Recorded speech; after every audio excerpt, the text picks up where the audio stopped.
नमस्कार, जन टीवी देख रहे हैं आप। मैं श्वेता शर्मा आपके साथ। खबरों की शुरुआत से पहले एक नजर डालेंगे अभी की हेडलाइंस पर।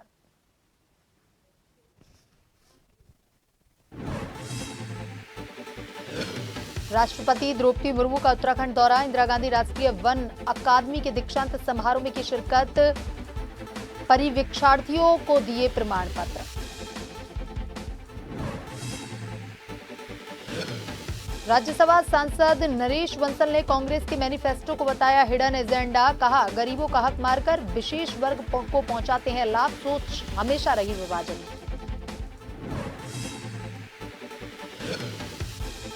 कांग्रेस नेता गणेश गोदियाल ने पीएम मोदी के बयान पर दी प्रतिक्रिया। कहा, मंगलसूत्र को लेकर दिया गया बयान शर्मनाक। कहा, वो इसकी नहीं जानते अहमियत। देहरादून नगर निगम ने संपत्ति कर जमा न कराने वालों पर लिया एक्शन। 21 कंपनियों को भेजा नोटिस, इन पर 7 करोड़ बकाया। चारधाम यात्रा 10 मई से, मंदिर समिति समेत सभी विभाग तैयारियों में जुटा। अब तक 13 लाख से अधिक श्रद्धालुओं का हुआ पंजीकरण।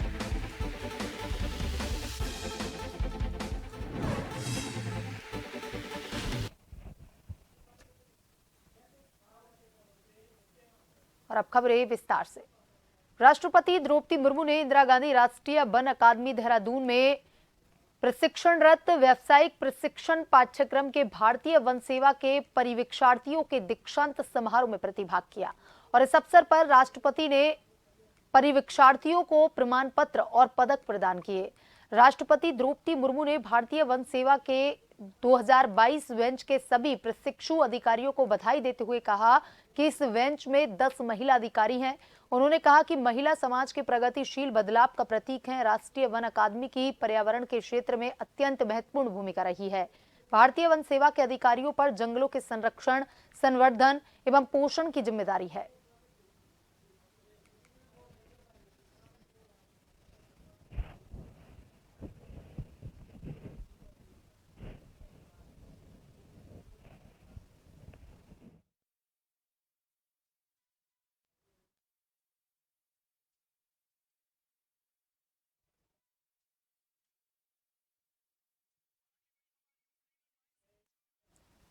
दिल्ली की रहने वाली अलीफा की यूपीएससी में 418वीं रैंक आने की खुशी में रुड़की की नामचीन संस्था माइनॉरिटी कैरियर ड्रीम के मेंबरों ने सम्मानित किया। इस मौके पर कई संस्थानों के चेयरमैन और शिक्षा संबंधित अधिकारी मौजूद रहे। कार्यक्रम के दौरान अलीफा ने छात्र छात्राओं के सामने अपने अनुभव साझा किए। वहीं कई छात्र छात्राओं ने भी उनसे जानकारी ली। अलीफा ने कहा कि उन्हें इस दौरान काफी जद्दोजहद का सामना करना पड़ा, पर उन्होंने कभी भी हिम्मत नहीं हारी, जिसके चलते आज वह इस मुकाम पर पहुंची हैं। अलीफा के पिता मुनीर खान ने भी कबूल किया है कि अलीफा ने इस मुकाम तक पहुंचने के लिए बहुत तरह की कुर्बानियां दी हैं।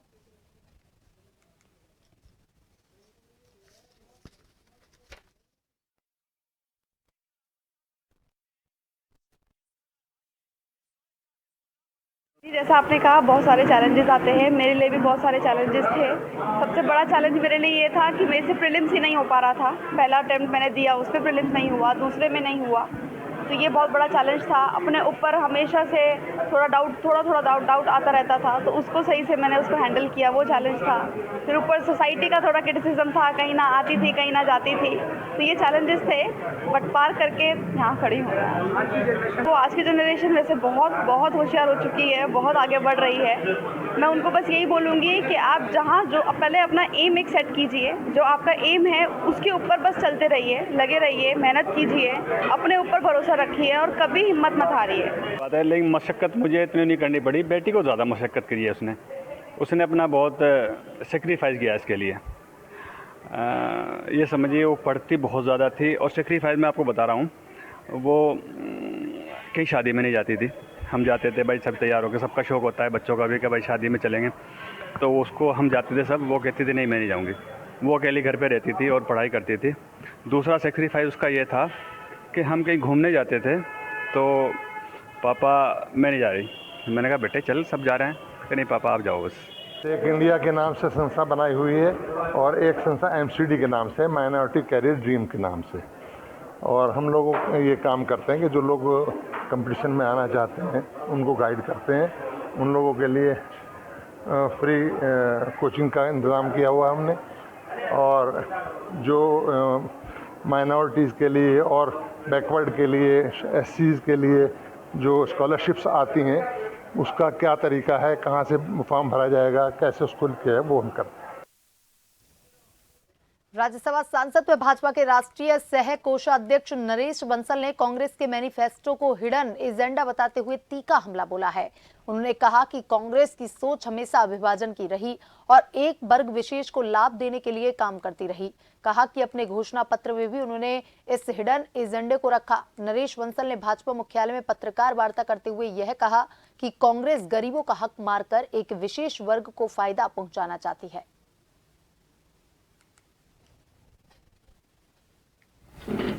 जो घोषणा पत्र है उसका हिडन एजेंडा है, जिसके बारे में प्रधानमंत्री जी ने अपने सभाओं में कहा है कि कांग्रेस का जो 60-70 वर्षों से भारत की संपत्ति को लूटने का एजेंडा रहा और उसको लूट कर इन्होंने अपने घर भरे, देश का विभाजन भी किया। अब फिर कांग्रेस उसी प्रक्रिया पर चल रही है। उन्होंने कहा है कि हम देश में संपत्ति का सर्वे कराएंगे, एक्सरे कराएंगे।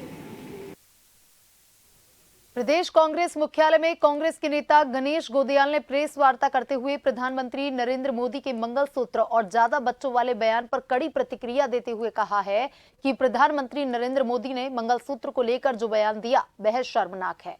और इसी क्रम में गणेश गोदियाल ने कहा कि मंगलसूत्र की अहमियत वही जानते हैं जिसका परिवार से नाता है। कांग्रेस नेता गणेश गोदियाल ने कहा कि प्रधानमंत्री नरेंद्र मोदी जिस मंगलसूत्र की बात कर रहे हैं उसे बनाना काफी महंगा हो गया है, क्योंकि सोने की कीमत आज 75,000 के आसपास है।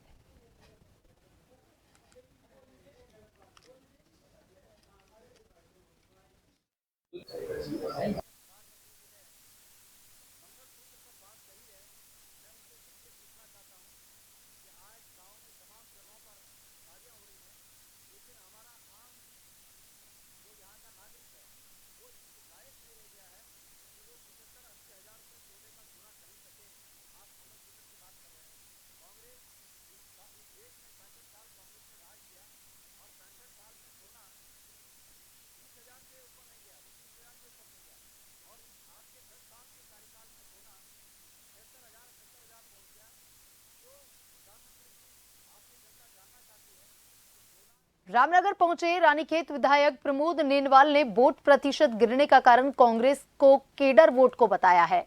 उन्होंने कहा मतदान कम होने का मुख्य कारण जो कांग्रेस का केडर वोट था वो कांग्रेस के सनातन विरोधी गतिविधियों के कारण, कांग्रेस के राष्ट्र विरोधी बयान के कारण, कार्यकर्ताओं के क्रियाकलाप रहे।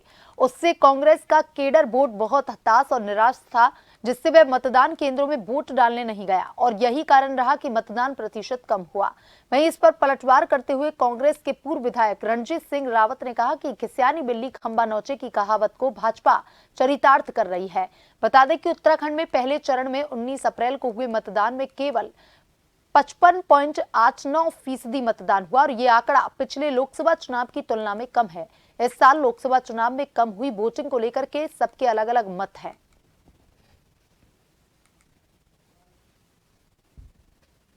इस प्रकार पूरे जोश व खरोश के साथ स्थानीय जनता ने वोट दिया है, वो भारतीय जनता पार्टी के पक्ष में इसलिए भी जाता है कि जो वोट प्रतिशत गिरने का मुख्य कारण जो मुझे लगा क्षेत्रों में घूमते हुए कि जो कांग्रेस का कैडर वोट था वो कांग्रेस के सनातन विरोधी गतिविधियों के कारण और कांग्रेस के राष्ट्र विरोधी जो उनके बयान रहे, जो उनके कार्यकर्ताओं के जो क्रियाकलाप रहे, उससे बहुत हताश और निराश था और वो मतदान केंद्र पर नहीं गया और वोट प्रतिशत गिरने का ये बहुत बड़ा कारण मुझे लगता है।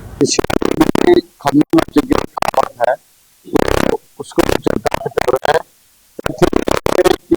महंगाई, बेरोजगारी और सम्मान और आजीविका का सुरक्षा और जिसको भाजपा ने परिवर्तित कर दिया हुआ और उनके भंडारे हत्याकांड से सावधान जिसे और शिवगार जैसी घटना इसमें हो रही है। आज तक कोई कुछ नहीं है और किसी स्थिति में कोई नहीं जानता 2023 में तक पहुंच जाएगी। 2022 तक पूरे देश में गरीबों को मकान मिल जाएंगे। करेंगे आपके 3 करोड़ बना दिया एक को भी नहीं है। देहरादून में नगर निगम ने संपत्ति कर न जमा करने वाली कंपनियों के खिलाफ कड़ा एक्शन लिया है। आईटी पार्क स्थित 21 कंपनियों को कर भुगतान के नोटिस भेजे गए हैं। इन कंपनियों पर करीब 7 करोड़ रुपए का बकाया है। वहीं अब कर अधीक्षक नगर निगम पूनम रावत का कहना है कि 21 कंपनियों को नोटिस भेजे गए हैं और नगर आयुक्त के आदेशों के बाद आगे की कार्रवाई की जाएगी। पिछली बार भी उनको डिमांड नोटिस दिया था 21 कंपनियों को सिडको की जो भी कंपनियां हैं, क्योंकि उनका कहना था कि वो लोग सिडको को मेंटेनेंस चार्ज देते हैं, नगर निगम को टैक्स नहीं दे पा रहे हैं वो लोग। उसमें हम लोग ने पिछली बार भी उनको डिमांड नोटिस भेजे थे, इस बार भी हम लोग उनको बिल भेज चुके हैं। करीब 8 से 9 करोड़ रुपए उनके ऊपर बकाया चल रहा है अभी तक। तो जैसे भी इस बार हमारे द्वारा उनको बिल भेजे गए हैं, जैसे भी अग्रिम कार्रवाई की जाएगी, नगर आयुक्त महोदय द्वारा जो भी आदेश हमें दिए जाएंगे उस तरह की हमें कार्रवाई की जाएगी। डोईवाला के भानियावाला स्थित दून पब्लिक स्कूल में 2 दिवसीय बालक और बालिका जूनियर बास्केटबॉल चैंपियनशिप का आगाज हुआ। प्रतियोगिता का दीप प्रज्वलित कर स्कूल की डायरेक्टर सरोजनी रतूड़ी ने शुभारंभ किया, जिसमें जिले की लगभग 16 टीमों ने प्रतिभाग किया। प्रतियोगिता के आखिरी दिन डोईवाला विधायक बृजभूषण गेरोला ने विजेता टीम को पुरस्कार देकर के हौसला अफजाई की। इस दौरान डिस्ट्रिक्ट बास्केटबॉल एसोसिएशन के अध्यक्ष डीपी रतूड़ी ने कहा कि जिस तरह से आज का युवा नशे की ओर बढ़ता जा रहा है, उनमें खेलों के प्रति रुचि जागृत करके नशे से दूर रखा जा सकता है।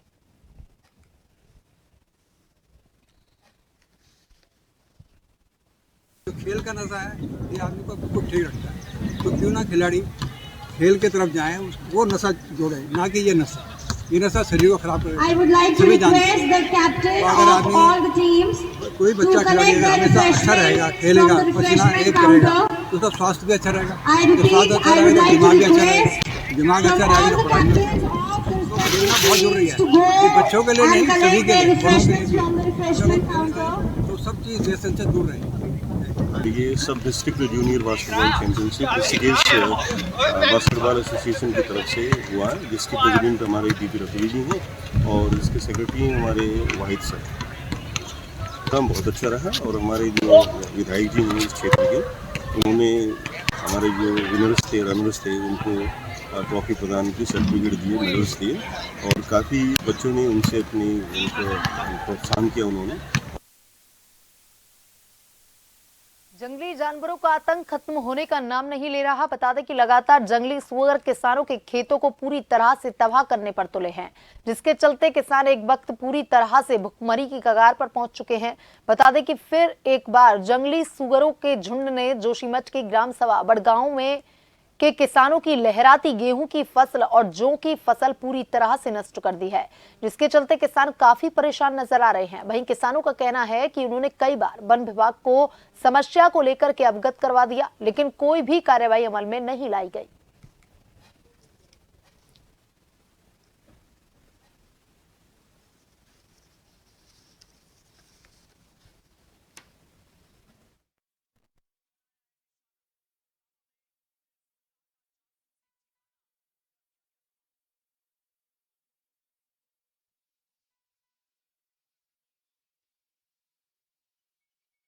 विकास खंड में एक अनोखा मामला सामने आया। कई ग्राम प्रधानों ने एकजुट होकर के लक्सर विकास खंड के कार्यालय में तालाबंदी कर दी। इन लोगों ने विकास खंड अधिकारी सहित जेई और अन्य अधिकारियों पर कमीशन लेकर काम करने का आरोप लगाया। नाराज ग्राम प्रधानों ने कहा कि सभी अधिकारी अपने अपने हिस्से का कमीशन लिए बिना फाइलों पर कोई कार्य नहीं करते। ग्राम प्रधान अर्जुन सैनी ने कहा कि पिछले 2 वर्षों से मेरी ग्राम पंचायत में मात्र 50,000 रुपए तक का भुगतान भी नहीं हुआ। वजह यह रही कि मेरे द्वारा जेई और विकास खंड अधिकारी को 30% कमीशन देने से साफ मना कर दिया गया। अर्जुन सैनी ने विकास खंड परिसर में खड़ी एक गाड़ी की ओर इशारा करते हुए कहा कि 15,000 रुपए तनख्वाह पाने वाला जेई इतनी बड़ी गाड़ी का खर्च कैसे उठाता है। अर्जुन सैनी ने जेई और विकास खंड अधिकारी की संपत्ति की जांच की मांग की है।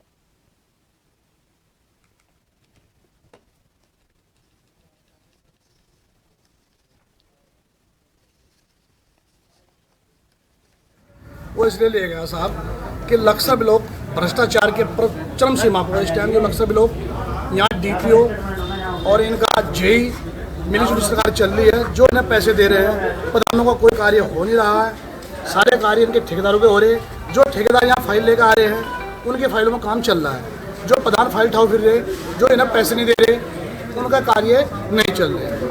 मेरे यहाँ पिछले 22-23 में 8 पशु साइट बने थे, 8 के 8 काम पे बनकर तैयार हो गए, मस्टोर निकल गए, 4 बार उनके मस्टोर निकाल दिए। जब उन्हें पैसे नहीं दिए गए तो इन्होंने सारे जीरो कर दिए। ये जेई जो रोशन लक्स जेई इसे MB करनी नहीं होती। 8% जेई का कहना ये हो कि 8% अगर मुझे आप कमीशन दोगे तो मैं MB करूँगा, वरना मैं MB नहीं करूँगा। पैसा मेरी कलम से निकल रहा है। हमारे यहाँ पे जो ब्लॉक में हुआ है DPO के द्वारा और रोशन जेई के द्वारा, और यहाँ पे जो वीडियो के द्वारा भी संज्ञान में आया कि ये जो है कमीशन कई बार ये शिकायतें है, लेकिन सही तरह स्पेशल नहीं हो पाता पहले, लेकिन अभी धीरे धीरे सब चीज़ क्लियर होती जा रही है कि ये भ्रष्टाचार बहुत बढ़ रहा है और ये लोग कमीशन के जो कमीशन देता है उसके काम करते हैं, जो नहीं कमीशन देता उसके काम नहीं करते हैं। वक्त तो चला है छोटे से ब्रेक का। ब्रेक के बाद वापस खबरों की तरफ रुख करेंगे।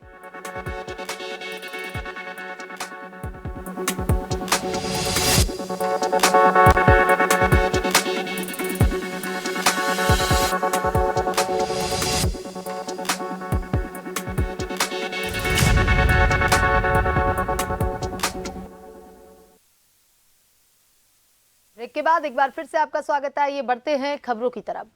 रामनगर कोतवाली पुलिस में ग्राम चिल्किया में एक बंद घर में 6 महीने पहले हुई चोरी का खुलासा करते हुए पुलिस ने एक चोर को गिरफ्तार करने में सफलता हासिल की, जबकि घटना में शामिल 2 अभी भी फरार हैं, जिनकी तलाश को लेकर के पुलिस टीम रवाना कर दी गई है।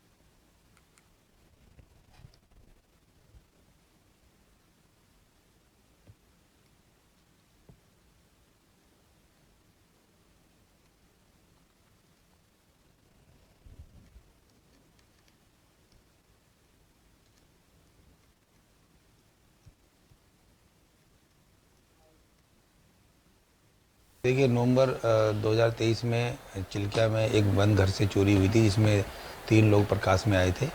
पुलिस द्वारा उक्त अभियोग में एक व्यक्ति मोहसिन को आज चोरी के माल सहित बरामद किया गया है और अभियुक्त को गिरफ्तार किया गया है। माल मुलजिम को माननीय न्यायालय पेश किया जाएगा।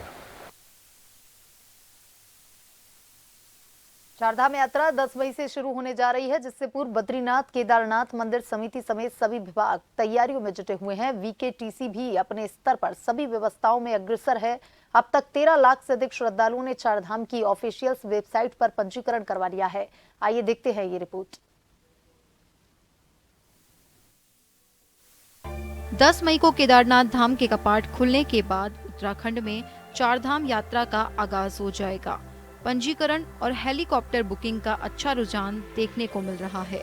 देवभूमि का मुख्य आय का साधन पर्यटन होने के साथ साल दर साल इसमें इजाफा देखा जा रहा है। सबसे ज्यादा बुकिंग और पंजीकरण केदारनाथ और बद्रीनाथ धाम में आए हैं। वहीं BKTC के अध्यक्ष अजेंद्र अजय ने कहा कि मुख्यमंत्री पुष्कर सिंह धामी के विभागों और समितियों को निर्देशों के मुताबिक श्रद्धालुओं के लिए यात्रा सुगम बनाने की व्यवस्था की जा रही है। एक सप्ताह के भीतर लगभग 13 लाख के आसपास श्रद्धालुओं ने उसमें पंजीकरण किया है।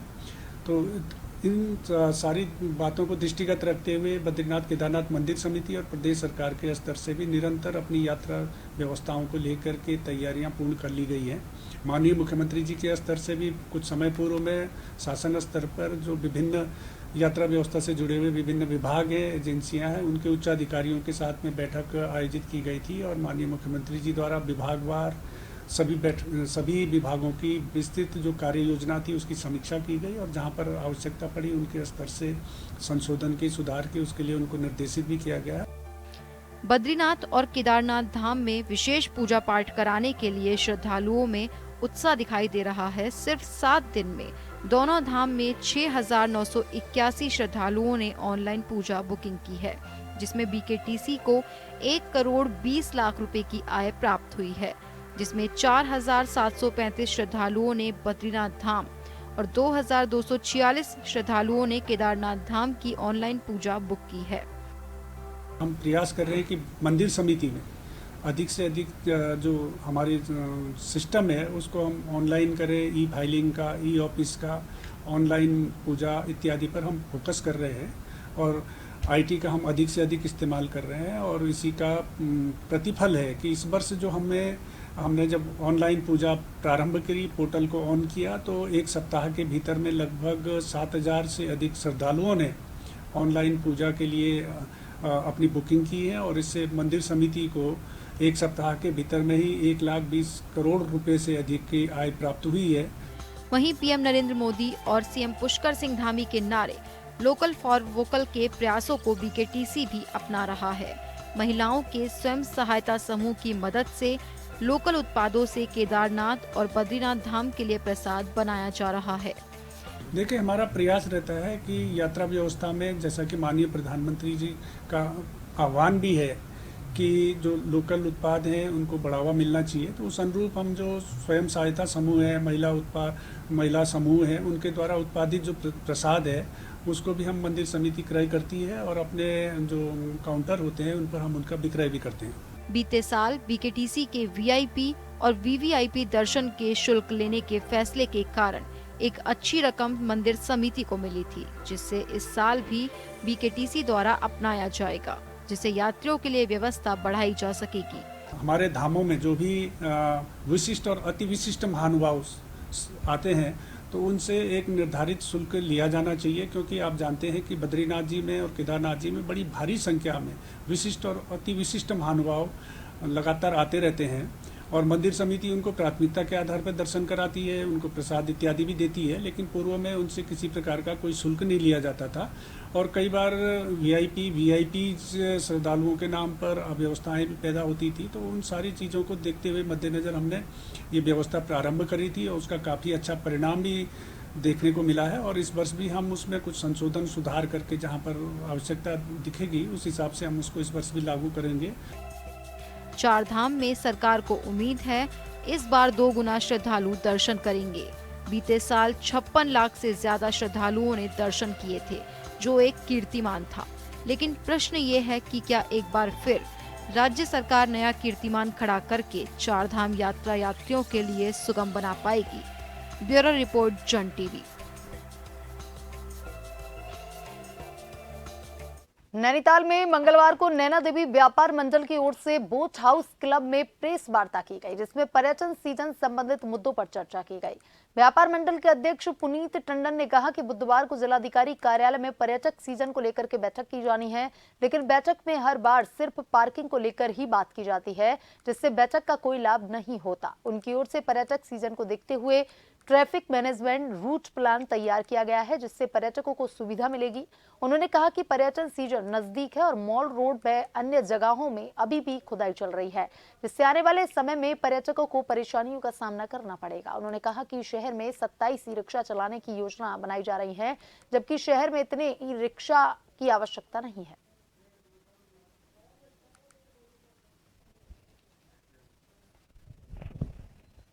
हल्द्वानी रोड से ऊपर आते हैं, एक बूथ बनाने की बात सामने आई है पुलिस द्वारा या प्रशासन द्वारा। हमें लगता है वो डिसीजन सही नहीं है। वहाँ पे आप हल्द्वानी से जो पर्यटक या गाड़ियाँ आएंगी, या तो वो पुलिस उनको किसी ना किसी वजह से आगे पीछे कोई ना कोई कारण से रोका राखी रहेगी, या पर्यटक उनसे जानकारी प्राप्त करने के लिए वहाँ रुकेगा, जो एक बहुत बड़ा बॉटलनेक क्रिएट करेगा और उस बॉटलनेक के साथ साथ हनुमानगढ़ी तक जाम लगेगा। तो वहां पे उस टर्न पे आपने डाकघर को सौंदर्यकरण करना है, बूथ हटाना है, वो सब बातें ठीक है, लेकिन ये जो सोल्यूशन आप सामने खोलने की बात कर रहे हैं ये सही नहीं है। और पुलिस को पर्यटक सामने आए और पुलिस का बूथ देखे, उसकी क्या जरूरत है? बहुत बढ़िया कॉम्प्लेक्स बना है, वहां कुछ अच्छी चीजें आए, लेक का नजारा लुत्फ उठाए और टूरिस्ट आगे बढ़े। हमें ये करना चाहिए, ना कि पुलिस के सामने आते ही गाड़ियां रुके और वो जानकारी प्राप्त करे, बॉटलनेक्स लगे। आई थिंक हम प्रॉब्लम्स को क्रिएट करके और बड़ा कर रहे हैं। बुलेटिन में अभी तक के लिए इतना ही। बने रहिए जन टीवी के साथ। नमस्कार।